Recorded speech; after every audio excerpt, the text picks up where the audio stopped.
Ok, on se retrouve aujourd'hui pour une nouvelle vidéo où on va traiter le message suivant. Ce ne sont pas ceux qui écoutent la parole de Dieu qui seront justes devant Dieu, mais ce sont plutôt ceux qui la mettent en pratique qui seront trouvés bons et justes devant Dieu. Et on va aller dans la parole de Dieu si vous voulez bien. Dans le livre de Romains, au chapitre 2, à partir du verset 13. Romains 2, chapitre 13. Et il est dit, ce ne sont pas, en effet, ceux qui écoutent la loi qui sont justes devant Dieu, mais ce sont ceux qui la mettent en pratique qui seront justifiés. Quand les païens qui n'ont point la loi font naturellement ce que prescrit la loi, ils sont, eux qui n'ont point la loi, une loi pour eux-mêmes. Ils montrent que l'œuvre de la loi est écrite dans leur cœur. Leur conscience en rende témoignage, et leurs pensées s'accusant ou se défendant tour à tour. Il y a beaucoup de personnes, que ce soit des païens, donc des athées, et même des croyants, qui passent leur temps à écouter. Donc ils vont à la messe, ils vont à des réunions, ils vont à des rassemblements, ils écoutent ce que un pasteur ou un prêtre ou un responsable ou un directeur dit. Et c'est très bien d'écouter. C'est très très bien d'écouter. C'est important d'écouter. Il faut être attentif, il faut écouter, il faut comprendre. D'accord. Mais là, où je veux en venir, c'est que c'est bien beau d'écouter. Mais si tu ne mets pas en pratique ce qui est dit, au final, à quoi bon écouter? Comme ce qui est dit dans le livre de Romains, chapitre 2, verset 13, ce ne sont pas en effet ceux qui écoutent la loi qui sont justes devant Dieu. Parce que c'est bien quand tu vas à la messe, quand tu vas à des réunions évangéliques, c'est bien d'écouter ce que le prêtre ou le pasteur ou un frère et sœur en Christ dit. C'est bien d'écouter, d'être attentif, d'être focalisé sur ce que la personne dit. Mais ce ne sont pas ceux qui écoutent simplement qui seront justes devant Dieu.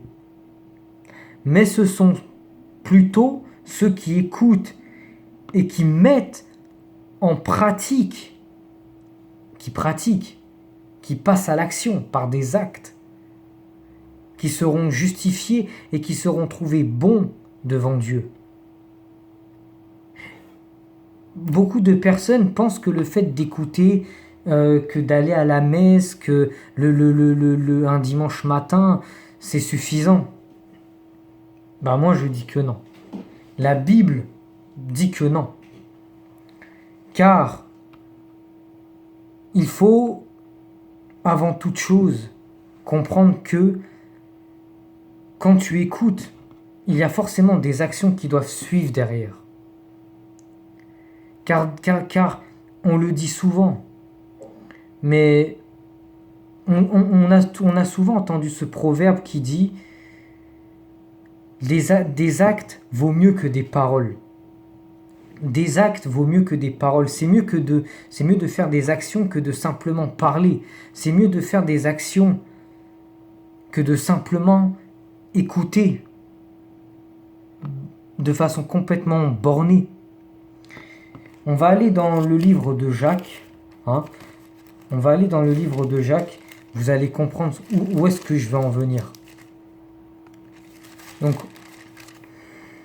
Donc, le livre de Jacques, chapitre 1, à partir du verset 22.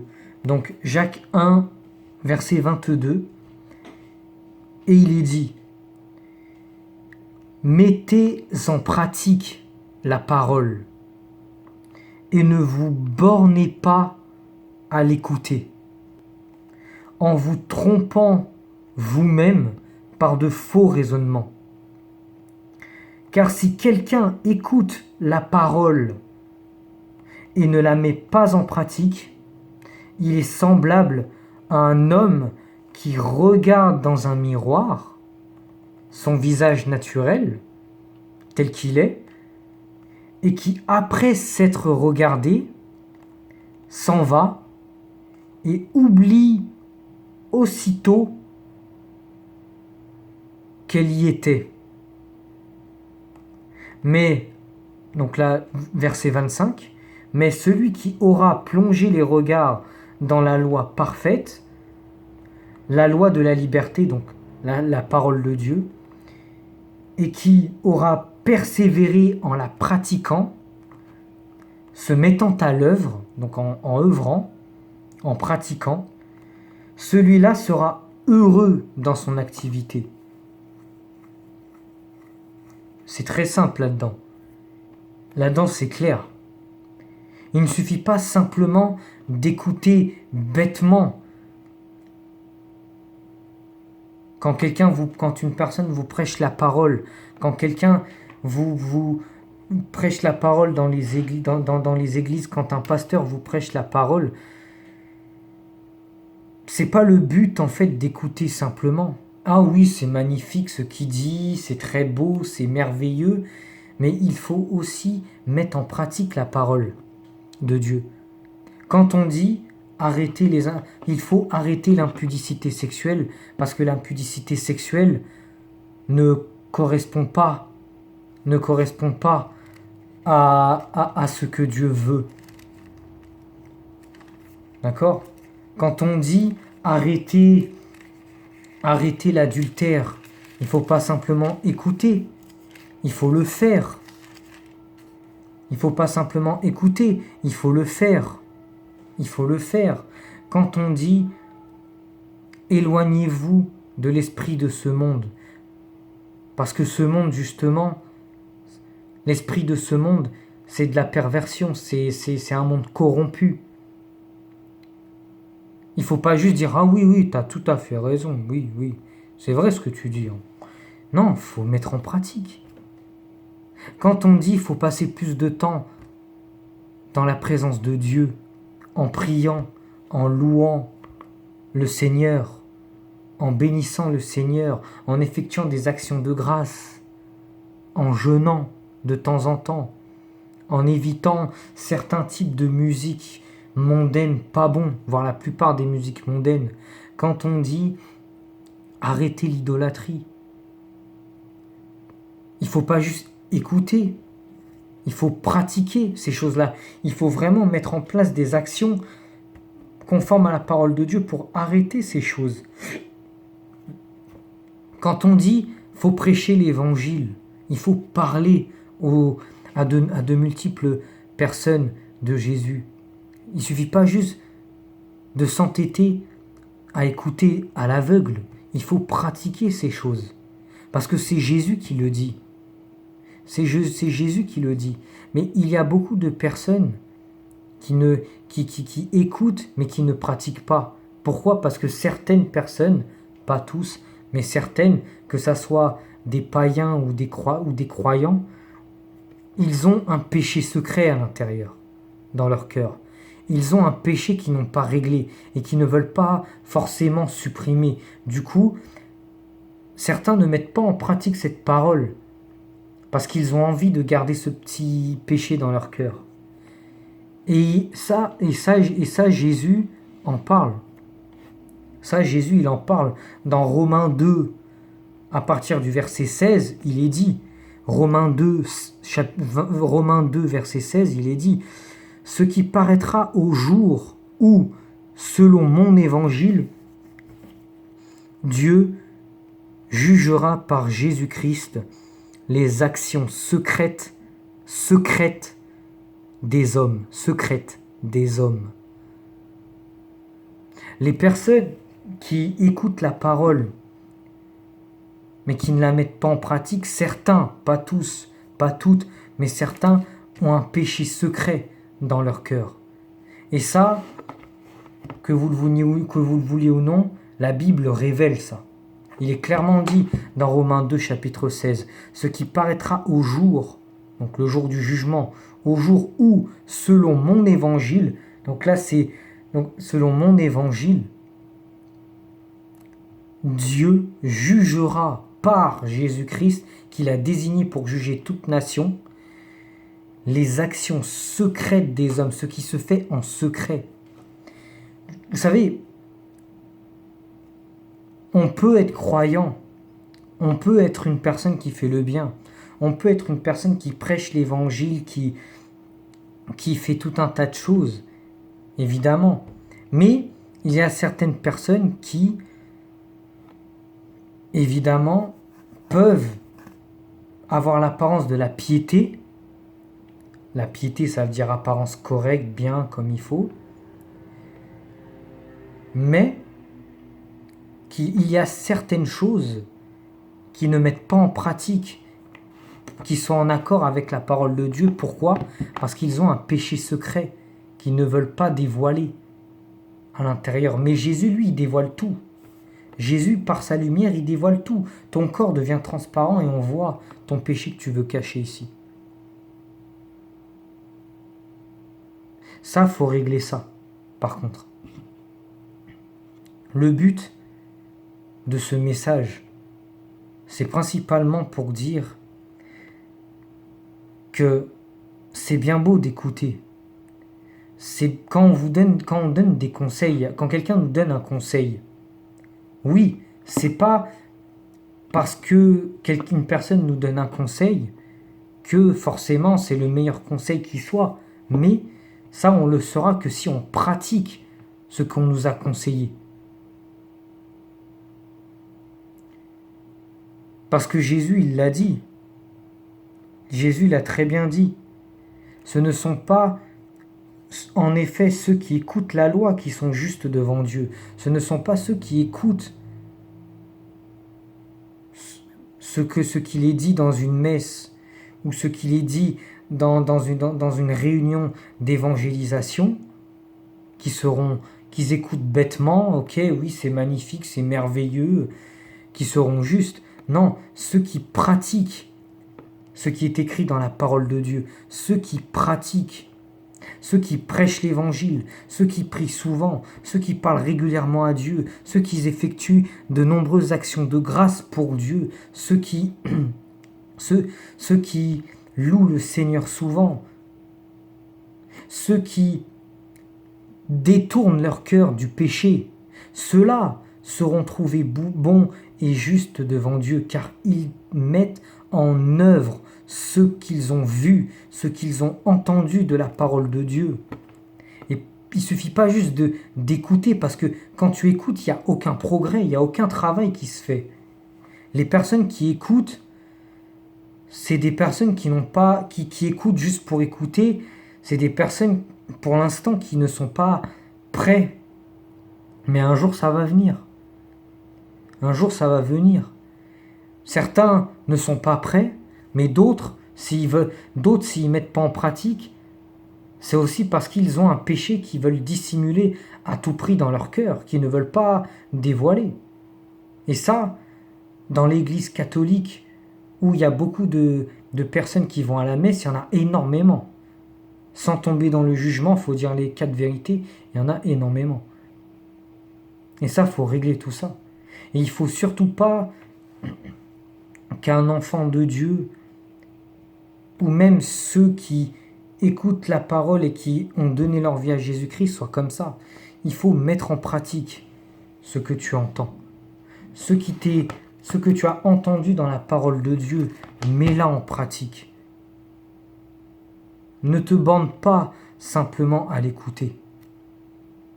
Comme il est dit, comme je l'ai lu dans le livre de Jacques, au premier chapitre, versets 22 à 25, mettez en pratique la loi de Dieu et ne vous bornez pas à simplement l'écouter.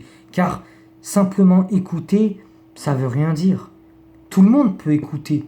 Tout le monde peut écouter, mais très peu vont avoir le courage de mettre en œuvre, en pratique ce qu'ils ont écouté. Très peu vont le faire. Il faut que toi qui m'écoutes, tu sois parmi ceux qui mettent en pratique ce que tu as entendu, ce que tu as vu. La parole de Dieu que je te prêche, il faut que tu la mettes en pratique. Même s'il n'y a peut-être pas que moi qui t'a prêché, il y a peut-être d'autres personnes, et c'est super, mais il faut que tu mettes en pratique. Il faut que tu te repentes, il faut que tu abandonnes le péché. Tous les péchés secrets que tu as dans le cœur, jette-moi ça. Demande pardon à Dieu. Donne ta vie à Jésus-Christ. Prêche l'évangile. Parle de Jésus à toute la création. Prie, écoute des louanges, lis quotidiennement la Bible. Jeûne de temps en temps. Tu vas me dire, ça me servira. C'est quoi jeûner? Jeûner, c'est tout simplement s'abstenir de temps à autre de nourriture ou à boire pendant un laps de temps que toi tu auras choisi. Et pendant ce temps-là, tu t'abstiens de soit ne pas manger, soit ne pas boire, ou soit ne pas boire et manger, ou soit tu ne manges pas une certaine catégorie de nourriture pendant un petit laps de temps. Mais je ferai une vidéo plus en détail sur le jeûne très bientôt. Et pendant ce temps où tu es en jeûne, tu es dans la présence de Dieu à 100%. Ça, c'est une action de grâce très efficace. Et ça, justement, là, en faisant toutes ces choses que je t'ai dites là, tu fais partie de ceux qui mettent en pratique ce qui est écrit dans la parole de Dieu et ce que Jésus a demandé de pratiquer. On comprend ? Il ne suffit pas juste simplement d'écouter. C'est bien d'écouter. Mais comme j'ai dit, n'importe qui peut écouter. Quelqu'un qui ne croit pas en Jésus, il peut écouter facilement. Mais c'est là qu'on voit réellement ceux qui ont vraiment la foi. Parce que ceux qui ont réellement la foi en Jésus-Christ, ils mettent en pratique tout ce qui est écrit dans la Bible, toutes les œuvres qui sont agréables à Dieu, c'est-à-dire prier régulièrement, parler à Dieu régulièrement, prêcher l'évangile surtout, répandre la foi partout autour de son entourage, de son quartier. Des actions de grâce telles que les jeûnes, les louanges, ça c'est des actions de grâce, ça c'est des œuvres, ça c'est des œuvres que tu dois, pas que tu peux, non, que tu dois pratiquer. Les personnes qui pratiquent toutes ces choses sont bons et justes devant Dieu et qui restent dans l'attitude de la repentance. Pratiquer les bons fruits de la repentance également.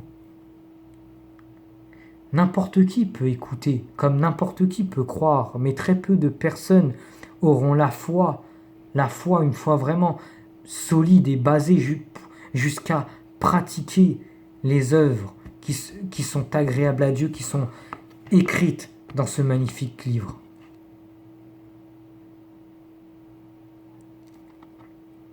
Car ce ne sont pas ceux qui écoutent la loi qui sont justes et bons devant Dieu. Dieu ne prendra pas en compte ces gens-là. Tu comprends ? Dieu ne prendra pas en compte ces gens-là. Pas du tout. Mais alors pas du tout. Je vais te lire un autre passage dans la Bible, dans le livre de Matthieu, chapitre 7, Matthieu 7, verset 21, Matthieu 7, verset 21. Et il est dit, là c'est Jésus qui parle. Ceux qui me disent, Seigneur, Seigneur, n'entreront pas tous dans le royaume des cieux, donc au paradis, mais celui-là seul qui fait la volonté de mon Père qui est dans les cieux. Plusieurs me diront en ce jour-là, donc lors du jugement, Seigneur, Seigneur, n'avons-nous pas prophétisé par ton nom? N'avons-nous pas chassé les démons par ton nom? Et n'avons-nous pas fait beaucoup de miracles par ton nom? Alors je leur dirai ouvertement, je ne vous ai jamais connu. Retirez-vous de moi, vous qui commettez l'iniquité. Verset 24. C'est pourquoi quiconque entend ces paroles que je dis et les met en pratique, sera semblable à un homme prudent qui a bâti sa maison sur le roc. Le roc, le rocher, c'est solide, c'est solide. C'est solide. Un homme prudent qui a bâti sa maison sur le roc. Moi, je vois un homme qui a bâti sa foi sur le roc. Il a une foi solide. Il pratique. Il la met en pratique. C'est un homme prudent qui met en pratique ce que Jésus a recommandé. Par contre, au verset 26, il est dit, et là c'est le contraire, mais quiconque entend ces paroles que je dis et ne les met pas en pratique sera semblable à un homme insensé qui a bâti sa maison sur le sable. Le sable, tu peux mettre une maison sur le sable, mais dès qu'il y aura les vagues, il y aura l'eau, ta maison elle va s'effondrer, elle va s'en aller, parce que le sable quand c'est mouillé, ça tient plus. Alors que le roc, oui. Et là, il est dit, donc, il a bâti sa maison sur le sable. La pluie est tombée, les torrents sont venus, les vents ont soufflé et ont battu cette maison. Cette maison a été battue, envolée, terrassée. Elle est tombée. Et sa ruine a été grande. Ne sois pas un homme qui a bâti sa maison sur le sable. Ne sois pas un homme qui a une foi tiède, qui soit tiède. Sois un homme qui a bâti sa maison sur du roc, qui a une foi solide, qui va pratiquer les commandements de Jésus, qui va se battre pour la justice de Jésus, qui va continuer à œuvrer pour le Seigneur, qui va être bouillant pour le Seigneur, zélé pour le Seigneur. Ne sois pas un homme qui va être tiède. Ne sois pas un homme qui va faire preuve de tiédeur. Ne sois pas comme cet homme qui a bâti sa maison sur le sable. Parce que une maison bâtie sur le sable, tôt ou tard, ça va partir. Alors qu'une maison bâtie sur le roc, même s'il y a des vents, des tempêtes, des pluies fortes, etc., des grêles, ça bougera jamais. Ça bougera jamais. Jamais. Ne fais pas preuve de tiédeur. Parce que la tiédeur, ce sont les personnes qui vont à la messe, vont à l'église, mais sans plus. Ils prient juste à l'occasion. Ils glorifient Dieu juste dans leur bon jour, ou dans leur mauvais jour. Mais en tout cas, ils ne sont pas réguliers, ils pratiquent aucune bonne œuvre. Je vais te lire un passage dans le livre de l'Apocalypse. Dans le livre de l'Apocalypse, au chapitre 3, verset 15, et il est dit, et là c'est Jésus même qui parle, et il dit, je sais que tu n'es ni froid ni bouillant. Puisses-tu être froid ou bouillant? Ainsi, parce que tu es tiède et que tu n'es ni froid ni bouillant, je te vomirai de ma bouche. Je te vomirai de ma bouche. Quand Dieu parle comme ça, crois-moi, c'est flippant. Si tu continues à être tiède, Dieu te vomira de sa bouche. Parce que tiède, c'est pas bon. Autant que tu sois froid, c'est-à-dire que tu ne crois pas, que tu n'aies pas accepté Dieu dans ta vie, que tu ne crois pas, ou soit tu es bouillant, tu es complètement dévoué au Seigneur, tu pratiques les œuvres, tu pratiques la justice, tu prêches l'évangile, tu pries souvent, même que ce soit dans ton bon ou dans ton mauvais jour, en permanence, 24 heures sur 24, 7 jours sur 7, tu pratiques les bonnes œuvres que Dieu t'a recommandé de faire. Dieu préfère encore que tu sois froid. Mais si tu es quelqu'un de tiède, et je vais utiliser un mot hypocrite, si tu es hypocrite, en gros tu pries quand t'en as besoin, quand tu as besoin de quelque chose de Dieu, ou que tu passes ton temps à écouter bêtement les paroles de Dieu, mais que tu ne les mets pas en pratique, tu es limite comme une personne pas sincère devant Dieu. Tu n'as pas le cœur sincère devant Dieu. Oui, tu te dis aimer croire en Dieu, mais tu n'aimes pas Dieu parce que tu ne le sers pas. Tu n'aimes pas Dieu parce que tu ne mets pas en pratique ce qu'il t'a recommandé de faire, ce que tu as vu et entendu dans la parole de Dieu. C'est là où je veux en venir. Et il l'est dit, ainsi parce que tu es tiède, tu serais tiède. Tu serais capable de boire de l'eau tiède. Tu serais capable de boire un thé tiède. Non, tu vas le recracher. Soit tu le bois froid, soit tu le bois bouillant. Soit tu le bois froid, soit tu le bois chaud, mais pas tiède. Et il est dit, ainsi parce que tu es tiède et que tu n'es ni froid ni bouillant, je te vomirai de ma bouche, je te recracherai de ma bouche. Apocalypse chapitre 3, verset 15. Mon frère, ne sois pas tiède. Ma sœur, ne sois pas tiède.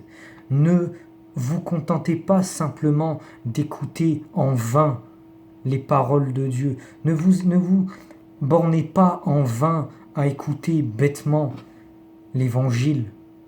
Mais mettez en pratique ce qui est dit dans l'évangile. Priez. Lisez quotidiennement la parole de Dieu. Écoutez des prédications de grands pasteurs. Louez le Seigneur. Parlez à Dieu très souvent. Effectuez des actions de grâce agréables à Dieu comme des jeûnes, comme des louanges. Ça, c'est mettre en pratique. Et quand vous aurez mis en pratique tous ces commandements, et surtout, en restant dans l'attitude de la repentance, en vous détournant définitivement du péché, ne pas garder aucun péché secret dans le cœur. Détournez-vous du péché, revenez à Dieu et ne vous bornez pas à écouter en vain ce qui est dit dans l'évangile, mais mettez en pratique. Et là, vous serez trouvé bon et juste devant Dieu. Car Dieu recherche des vrais adorateurs, pas des adorateurs à mi-temps. Non, il recherche des adorateurs permanents qui vont 24 heures sur 24, 7 jours sur 7, qu'il pleuve, qu'il neige, qu'il y a la tempête, qu'il fasse chaud, qu'il fasse froid, qu'il fasse jour, qu'il fasse nuit. Même dans les moments difficiles, Dieu recherche ce type de personnes qui, même dans les moments les plus difficiles ou les plus heureux de leur vie, ils vont continuer à glorifier le Seigneur, à pratiquer, à mettre en pratique les œuvres que Dieu veut que nous pratiquions. C'est ça le message que je voulais faire passer aujourd'hui. Le message qui est, ce ne sont pas les justes, ce ne sont pas ceux qui écoutent vainement la parole de Dieu, qui seront justes devant Dieu. Mais ce sont ceux qui la mettent en pratique qui seront trouvés bons et justes devant Dieu. Et quant à toi, qui n'a pas, mon frère, ma sœur, qui n'a pas encore accepté Jésus dans ta vie, le royaume des cieux se rapproche, Jésus se rapproche. Jésus se rapproche. Accepte Christ dans ta vie, laisse une chance à Jésus dans ta vie de changer ta vie. Il peut te sauver, il peut te guérir, il peut te guérir de toutes tes difficultés, il peut te guérir de tous tes blocages, il peut te guérir de toutes tes mal-être. Aucun homme ne pourra faire ça pour toi dans ce monde. Aucun homme. Même ceux qui se disent savants, professionnels, psychologues, ils ne pourront rien faire pour toi. Il n'y a qu'un seul docteur qui pourra te sauver, qui pourra te guérir. Car c'est ce même docteur qui est mort à la croix pour toi, pour tes péchés. Jésus-Christ de Nazareth, le Fils unique de Dieu qui est égal à Dieu, l'égal de Dieu. Accepte Christ dans ta vie. Tu peux faire cette prière avec moi. Seigneur Jésus, je sais que tu es le Fils de Dieu, que tu es mort à la croix pour mes péchés et que tu es ressuscité le 3e jour. Je déclare par ma parole que je suis un enfant de Dieu et que je suis un disciple de Christ et que j'ai remis ma vie entre ses mains. Je décide d'abandonner toutes les choses qui ne sont pas dans la volonté de Dieu et de mettre en pratique ce qui est agréable à Dieu. Oui, Seigneur Jésus-Christ, je crois en toi et je te remets ma vie entre tes mains. Amen. Si tu as fait ce choix, mon frère, ma sœur, je te félicite. Gloire au Seigneur, gloire au Seigneur. Dieu est grand, Dieu peut toucher n'importe qui, car Dieu a juste à faire ça et tu seras libéré de tout. Mais il faut rester dans la voie du Seigneur et ne pas juste écouter ce qui est dit, mais mettre en pratique. Voilà. Je te retrouve dans une prochaine vidéo. Que Dieu te bénisse. Je te bénis dans le nom du Tout-Puissant Jésus-Christ, Yeshua en hébreu. Ciao.